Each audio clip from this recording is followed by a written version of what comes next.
research has been very clear.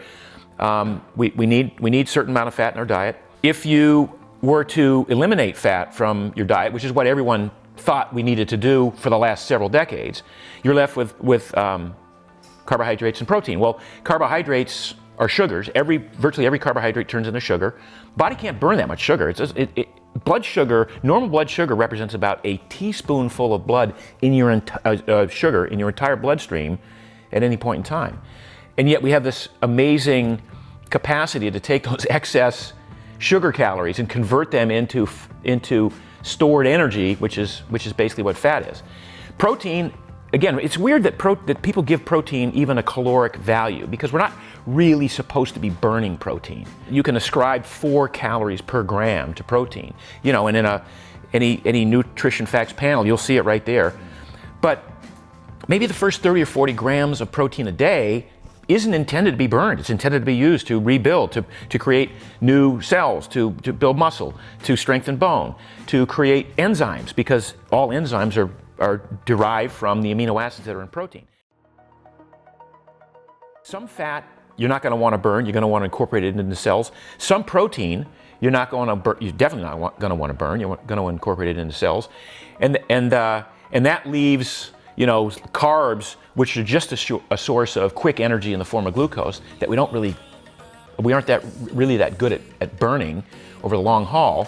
So we get into this weird kind of situation where we're, like in your case, you had the willpower to undergo a caloric deprivation, but it made you miserable. It was like literally struggling and suffering and sacrificing every single day, calorie counting, portion control, all that stuff, because you kept thinking it's all about the calories. But it's not. Sometimes it's about the individual nutrients and how you partition them. And that's kind of the beauty of keto, for instance, is that we look at how we can take this millions of years of evolution and harness it to become really good at burning fat, to become less dependent on glucose, to spare the protein that we otherwise would be burning for calories. And it's all part of this great system that we evolved. Do you have a way of getting people to, like a short analogy or a description of what it's like to not be controlled by hunger? Because the people that I've encountered anyway, it's like they get it intellectually, but they're not moved emotionally to make the change. Yeah, that's a tough one, because so much of our lives revolve around hunger. I mean, I'll give you an example. Most people, you and I included, sort of live right on the edge of what can I get away with? How much bad can I inject and get away with it, right? And with food, it's basically, what's the most amount of food I can eat and not gain weight? This is how people think. What's the most amount of that dessert I can have and not feel miserable or guilty? And so we live our lives that way.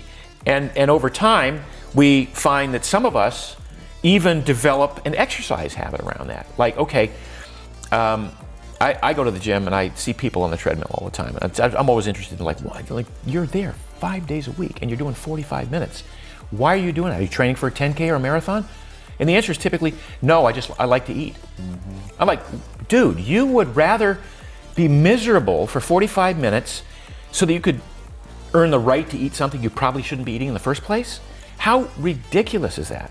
So rather than go through life with this strategy of, like, what's the most amount I can eat and not gain weight or not be sick to my stomach or not feel overfull, I did a thought experiment years ago, and I said, what's the least amount of food I can eat and I have all the energy I want, maintain muscle mass, never get sick, most importantly, not be hungry. Hunger throws everything out the window.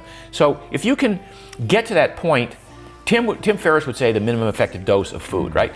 But it's basically like how can I orchestrate my eating strategy so that I'm always satisfied, but I know where the limit is. And if my limits are 3 bites of cheesecake or 4 pieces of a chocolate cake, or 1 bite of cookie, or in my case, I have a gluten insensitivity, but I can have 3 pieces of bread slathered in butter, and that's kind of my limit. And so I know I'm not giving up bread. I just know where the limitations are, and I'm happy to I'm happy to incorporate those. So I'm actually playing right up to the edge of what I can get away with, but I know where that edge is.